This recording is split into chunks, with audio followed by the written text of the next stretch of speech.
ఒకరోజు పికాసో ఒక great artist స్టూడియోలోకి ఒక అమ్మాయి వస్తుంది. ఆ అమ్మాయి పికాసోకి పెద్ద ఫ్యాన్. తను పికాసో దగ్గరకు వచ్చి ఒక పేపర్ ఇచ్చి, సార్ దీని మీద ఏదైనా చేసివ్వరా, ఏదైనా డ్రాయింగ్ చేసివ్వరా అని అడుగుతుంది. అప్పుడు పికాసో ఆ అమ్మాయి వైపు చూసి ఒక లైన్ గీసిస్తారు. ఆ అమ్మాయి వెళ్ళిపోతుంటే పిలిచి, ప్లీజ్ గివ్ మీ $100 అని అడుగుతారు. ఆ అమ్మాయి అంటుంది, సార్ జస్ట్ లైన్ కోసం నేను ఎందుకు $100 పే చేయాలి అని అడుగుతుంది.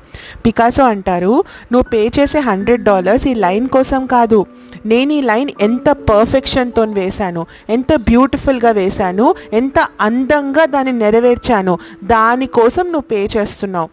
ఎస్, సో ట్రూ కదా. ఒక మనిషి ఏదైనా పని చేసినప్పుడు తనలో ఉన్న టాలెంట్, ఎక్స్పీరియన్స్ అండ్ హార్డ్ వర్క్ని కౌంట్ చేయడం నేర్చుకోవాలి. అంతేగాని ఆ మనిషి పనే కదా, తను ఎప్పుడు చేస్తూ ఉంటాడు కదా అని ఆలోచించొద్దు.